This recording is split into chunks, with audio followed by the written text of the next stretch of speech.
to As the Story Grows. I'm Brian Patton. Today we welcome foreign hands drummer and Excide vocalist Tyler Washington to the podcast. The new Excide record, Bastard Hymns, is out next Friday, November 28th on Sharptone Records. Tyler talks about falling in love with the local hardcore scene, joining foreign hands, creating an album with no intention of playing it live, Excide trying to find its place within the hardcore scene, and a lot more. It was so much fun getting to talk to Tyler. One of those conversations where you just feel like you're talking to an old friend and a kindred spirit. Thanks so much for listening to this episode of As the Story Grows. If you're brand new to the podcast, welcome. Thanks for checking us out. You can find links in the show notes or at asthestorygrows.com for our Discord server, our mailing list, and our Patreon page. Where $1 a month will get you early access to every episode. And if you go up to, say, $3 a month, you'll get extra stuff like the After Dark podcast, which I recently posted about my top 10 favorite records of the last 5 years. And as we come upon the end of the year, Patreon members also get my top 100 favorite records of the year, as opposed to just the 50 that I make public and other fun stuff. So if that sounds like a good time to you, check out patreon.com/asthestorygrows. Enjoy today's conversation with Tyler Washington from Excide.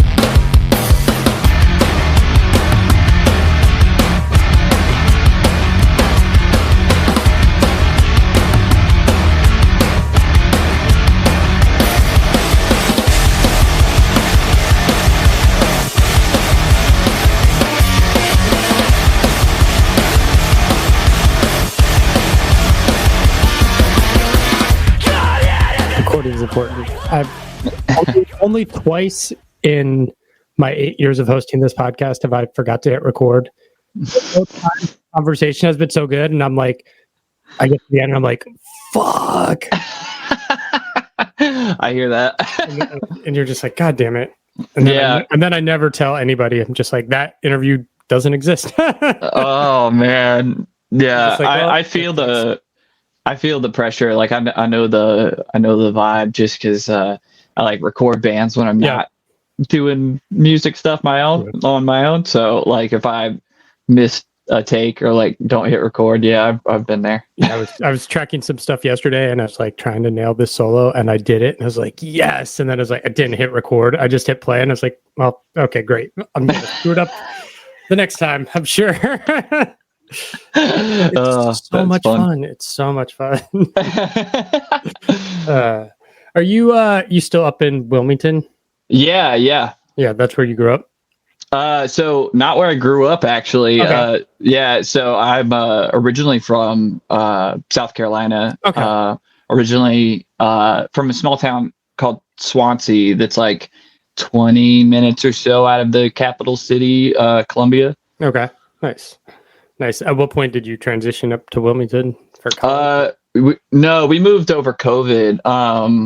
So it was actually kind of like I moved because my other band is up here. Yeah. And my wife now, girlfriend at the time, she was looking at like 3 different schools up here. Okay. Nice. For her like graduate degree. So nice. I'm from DC. That's where I live now.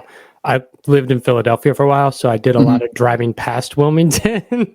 Okay. Yeah, definitely driving through it. Yeah, it's like that 95, and that's all I know of Wilmington. It's just like the stadium you see on 95, and that's it. Yep, absolutely. It's a blip on the map, especially if you're just going up 95. Yep, absolutely. What was growing up like? So for me, like in South Carolina, it was like, I don't know, small town. So maybe like a graduating class of 200 people or so. Whenever I was young, the only thing we had in the town was like a grocery store and like a gas station. Like that, those were the two things we had. Those were the 2 town staples, really. And it's since gotten a lot more stuff throughout the years, but definitely just like, lots of farmland, lots of woods, and that comes with good and bad things. Yeah. You know, you grow up with like more privacy than like in like a neighborhood, I guess. And typically you just live around family. But you know, anytime you date anybody when you're in school, you always have to go home and ask your parents if you're related to whoever it is. So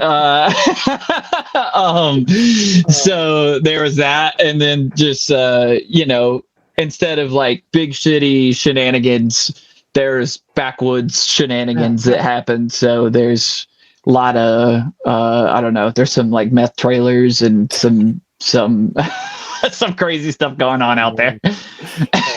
That's people hunting on land that's not theirs, like stuff like that. Like it's just weird shenanigans, right? Yeah. It's my wife's from a small town in Alabama, and yeah, anytime we're there and like my father-in-law say something, and I'm like, you know, I grew up in like a big city, like.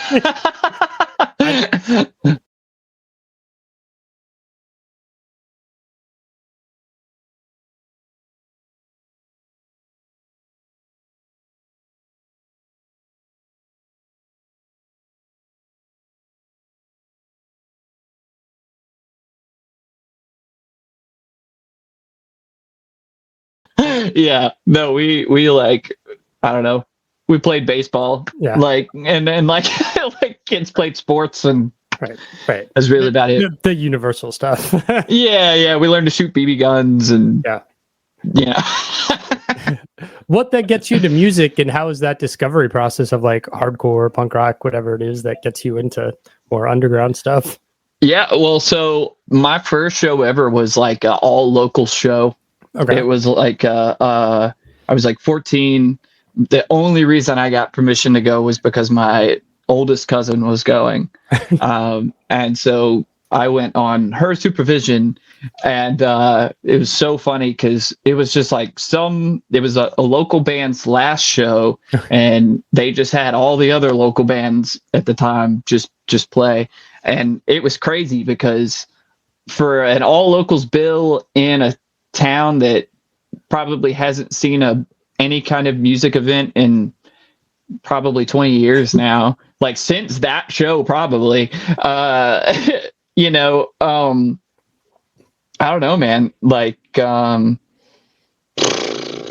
was crazy. Like they were the pit was nuts. People were going ape shit, and like, and so that was like really my introduction, was just like being in a very like tight knit local scene where everybody knew each other, and they were all older than me, and I was 14, and I showed up and I just watched all of these friends like beat the snot out of each other. And and it was love at first sight. yeah, literally I was like, oh my God, like, what do I gotta do? And like, because it was so close knit, and because it was like, you know, the freaking 2000s or whatever, like it was hard to get in. Like, it was hard to break in. I dealt with a lot of hazing, you know, early on, and there was no just like welcome arms. It was like, you have to, if you want to be here, like, you got to be ready to come to a show. And yeah, like, put your life in danger a little bit. You know, there was kids threatening to beat me up, and I was just like, dude, I mean, legally you can't, but like, yeah, it was crazy. It's funny, but I loved it. Yeah, I loved it. And I stuck around, you know, and I eventually started my own band, and, you know, just found my way in. Yeah. At what point, what leads you to pick up drums? So drums was such a funny thing for me because we always had a drum kit in the house for the most part. Like, I started learning guitar at like 10. My sister saw that I was getting into guitar, and so she wanted to play an instrument as well. Mm-hmm. So she tried to learn drums. Well, I say she tried to learn drums. Jesus Christ. Please redact that. She learned drums. She did learn. She did learn drums. She plays drums. But like she never got as far into music stuff as I did. So what ended up happening is anytime she was off doing something else extracurricular or whatever, and I was home with the kit by myself, I would just play it. Yeah. And especially with my friends over, like I would be like, yo, you get on guitar and I'll like play drums or whatever.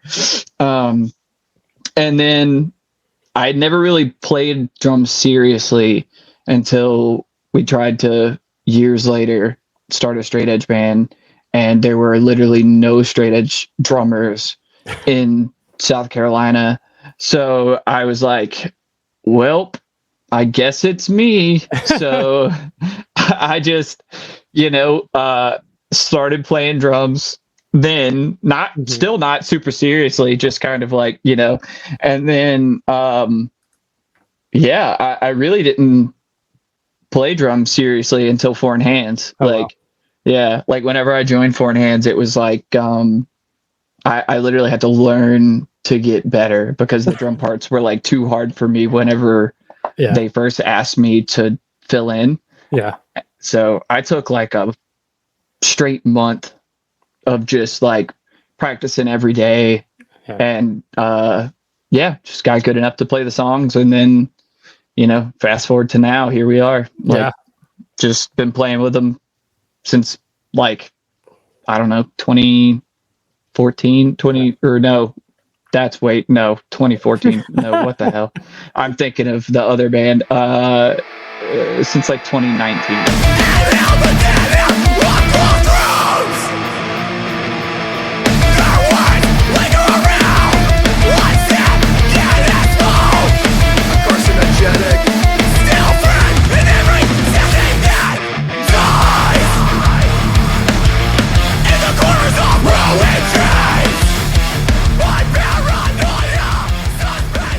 How'd you get connected with the Four in Hand guys and end up working with them?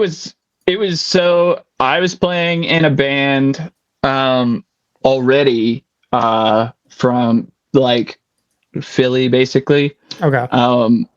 With Chuck, who plays bass in Four in Hands, and we were both guitar players of the other band, and he was the one that recommended me to fill in for Four in Hands. Okay. So he's like, I know, like this dude, he played drum good, and that wasn't super true, but I did learn to do it, and then that was the connection. Nice. Let's talk about Excide. Am I pronouncing that right? Yeah.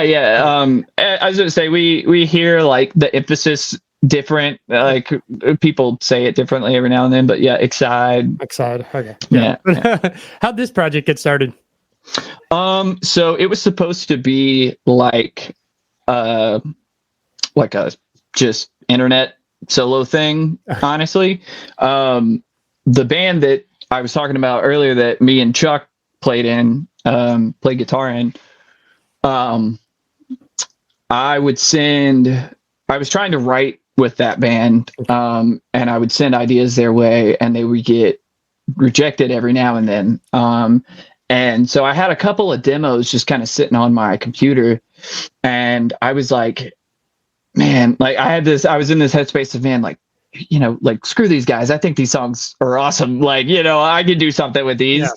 Yeah. And as I started to work on them a little bit more, I eventually came to the conclusion, like, well, why channel all this energy into something that's just going to sound the same as the other thing, more or less. And I was like, let me just mold these songs more into what my dream band is, which is just a Snapcase ripoff band. And so that was all the intention ever was, is like, I was like, I'm going to write these songs. I guess I'm going to sing on them because I don't know who else I would get sing on them. And I don't know like who would do the parts the way I want them done. Mm-hmm. So I was like, I guess I'll sing on them, whatever. And so, I started writing them and getting them ready. And eventually it was kind of like, I would just show my friends as I was doing stuff. And, I showed my friend who was our original drummer, and he was like, I'll play drums, or like, I'll at least record drums. And I was like, okay, cool. That takes some of the weight off of me. Like, I don't have to play every instrument, and then my friend Jake, who played in one of my other bands at the time, and we've been friends forever. He was like, and he plays bass for us. He was like, I gotta play bass for this. Nice. Like, and I was like, well, it's not gonna be anything, but like, okay, sure, whatever. And then our original, like one of our original guitar players, same thing. He was like, he heard it and he was just like, I'll play guitar for this. And so I'm sitting here going, okay, we got a drummer, we got a bassist, we got one guitar player, and I'm gonna sing on it, I guess. I was like, so now all we need is like one other guy. Yeah. And then our guitar player, Gage, just happened to be moving to South Carolina at the time. And I was like, hey, like, we're friends. And I know that you're going to want to start a band as soon as you move to this other state. So how about you just play guitar in this? And he was just like, I'm down. Nice. So yeah. And then that was kind of the origin of it. And then we played one show and COVID happened. Yeah, right. I mean, it's like this. You joined Foreign Hands 2019. COVID happens. This band gets going. COVID happens. You put EP through the pandemic. Like, at what point? Because you're doing engineering stuff too. What's that time frame like for you? Is it just like a fucking bummer? Like, are you trying to make some things work behind the scenes? So, I mean, COVID was when the first LP happened. And truthfully, like, that was, I had kind of split, like, I guess, what's the word I'm looking for here?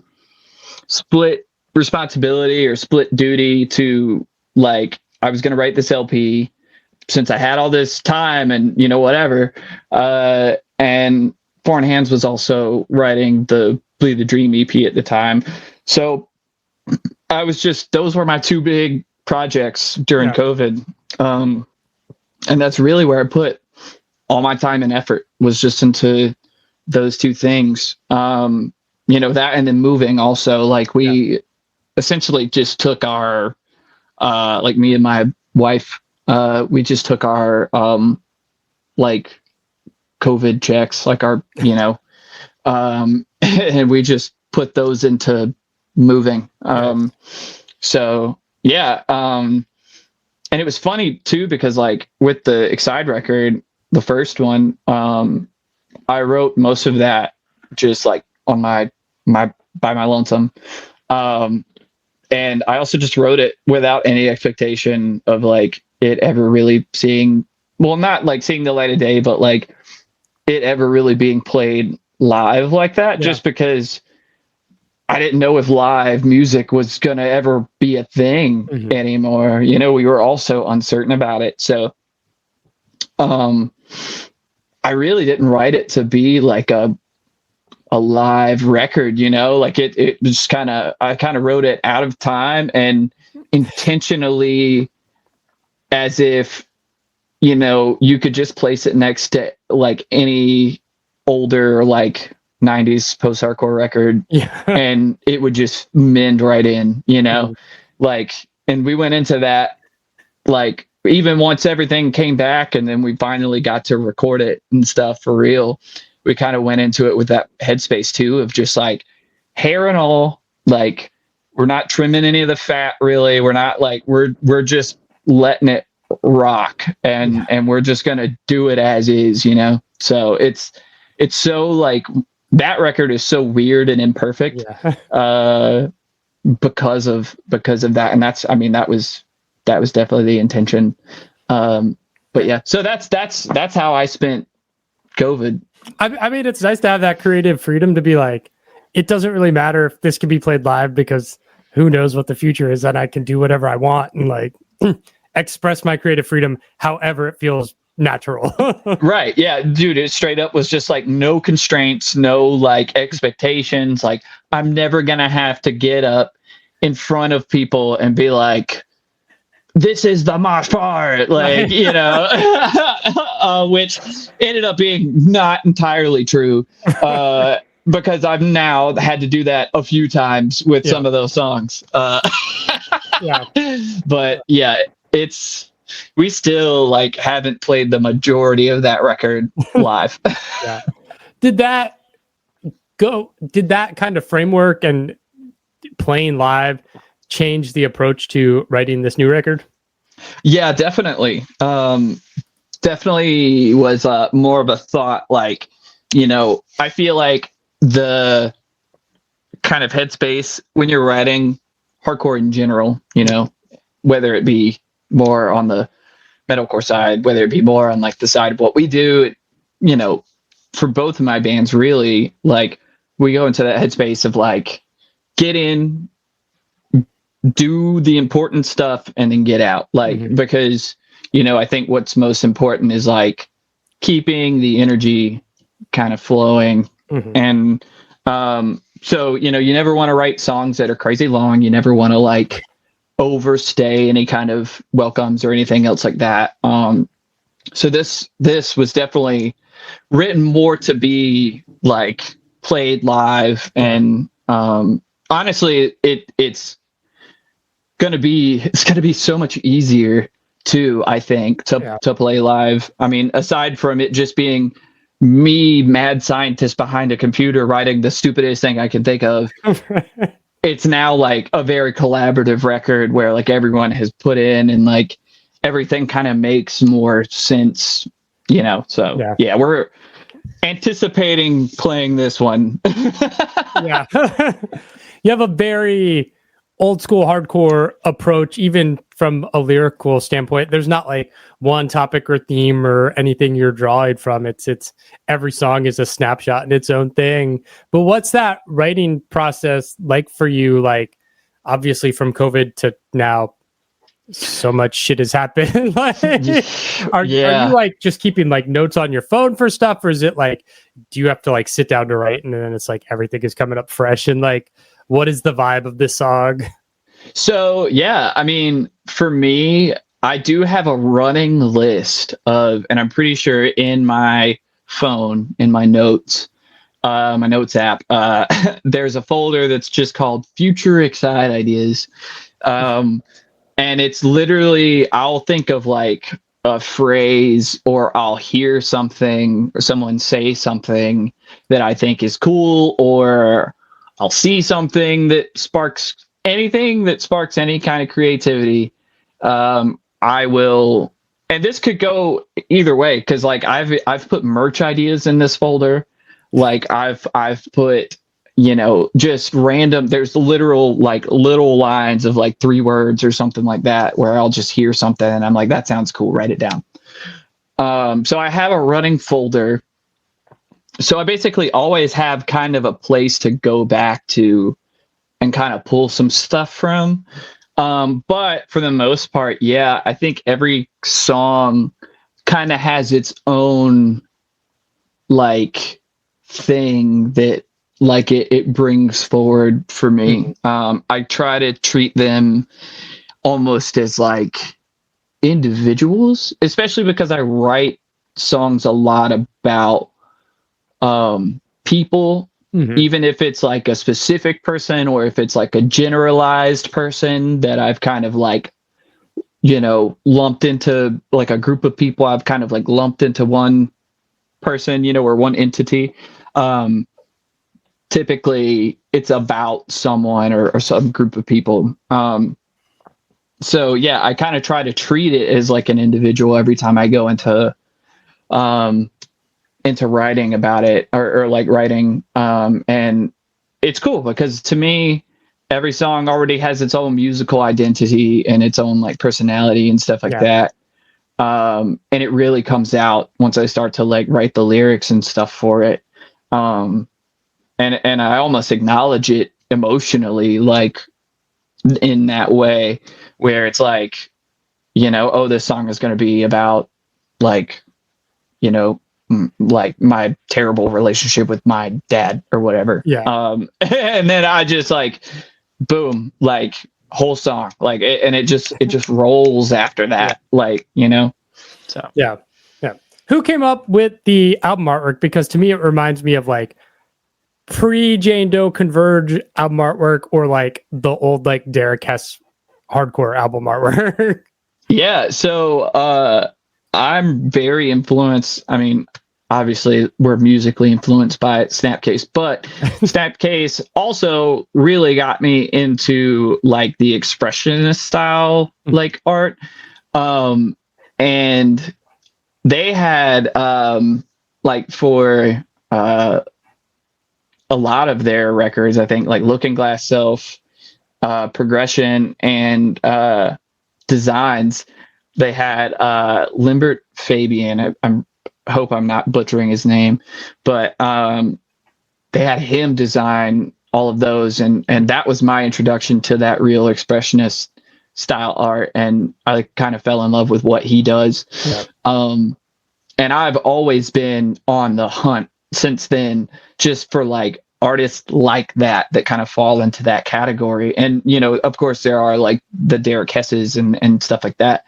So yeah, I love everything that's like that, in every medium, whether it's mixed or oil paints, or it's just sketches, whatever it is.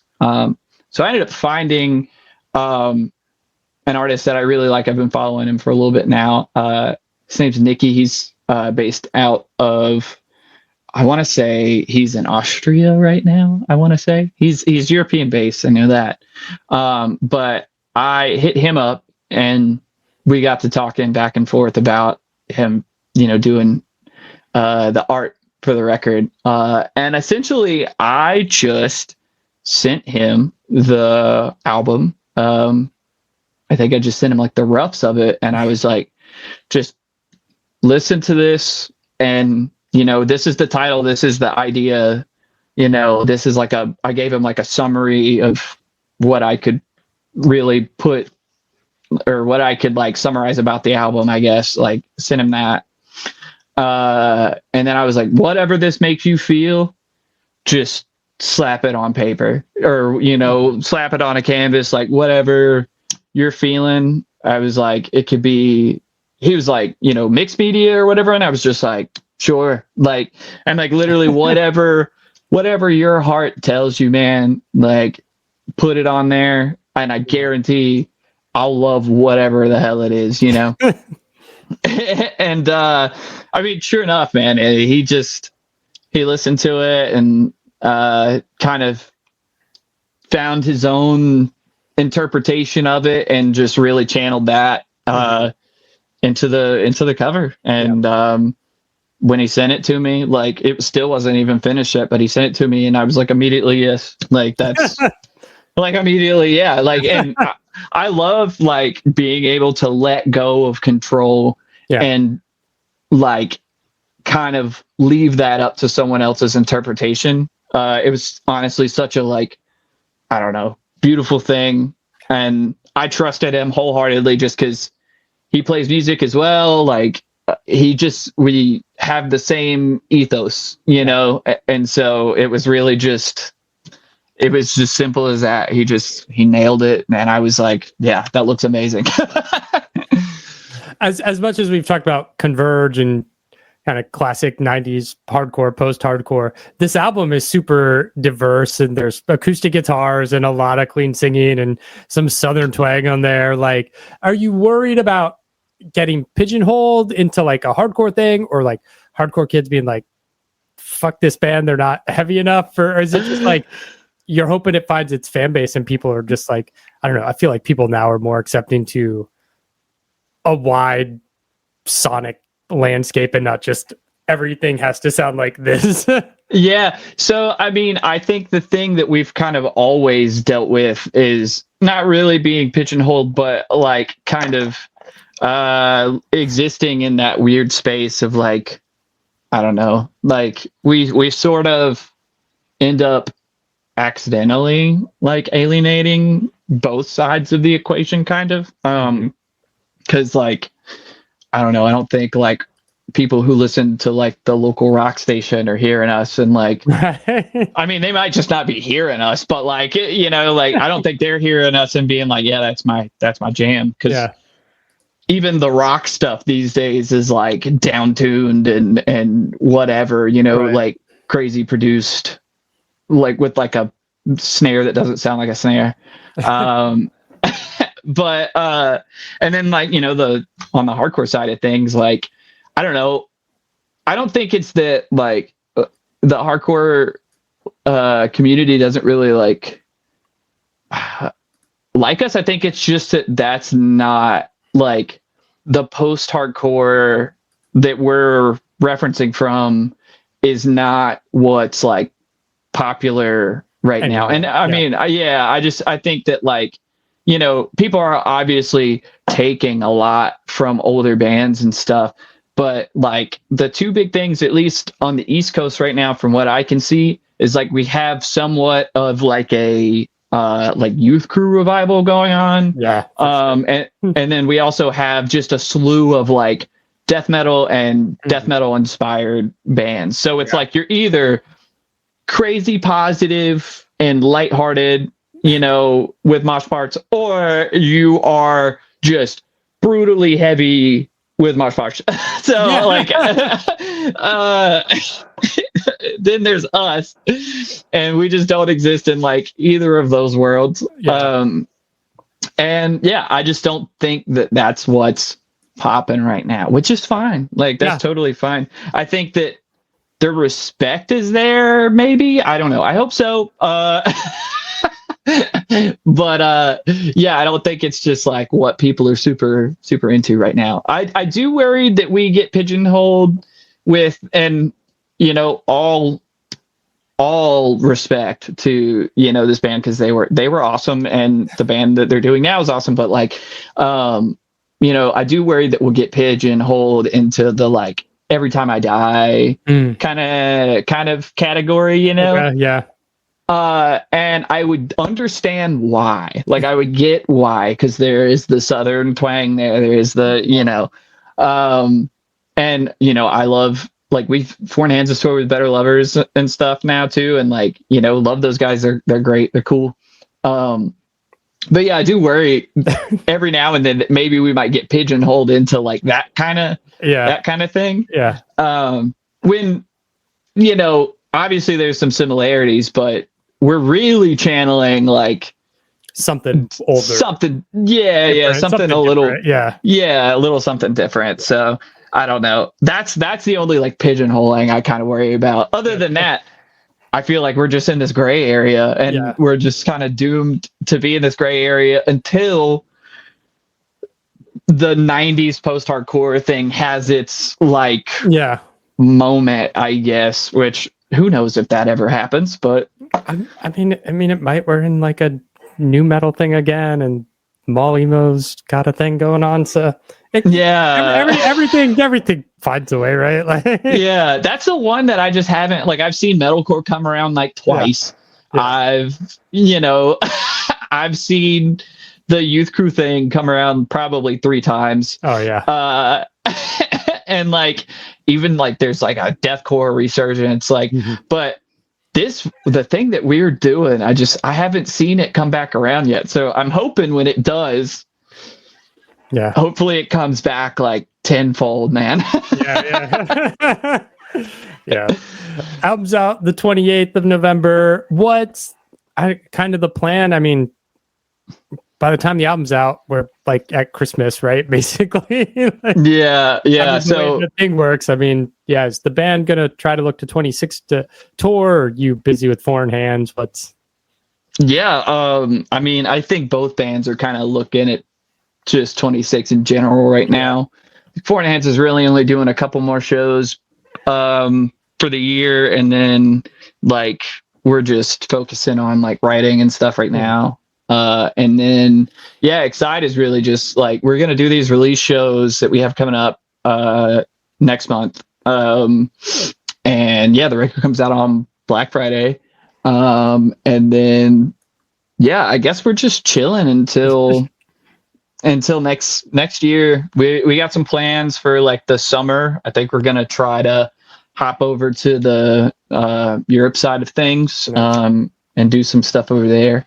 But yeah, we're still in the planning stages. So.